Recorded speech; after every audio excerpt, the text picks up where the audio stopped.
Press the On button to access the home screen. Press the temperature button and use the increase or decrease buttons to set the desired value. Press the temperature button again to confirm. Now press the time button to set the desired cooking duration. By default, the non-stop mode will be set. Press the increase or decrease buttons to set the cooking time. Press the time button again to confirm. Now press the humidity button to set the desired steam injection inside the oven chamber. Use the increase or decrease buttons to set the desired humidity level.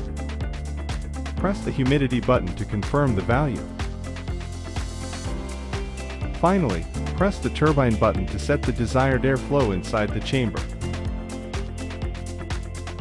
Use the increase or decrease buttons to set one of the two available values. And press the turbine button again to confirm the value. Press the Start button to begin cooking.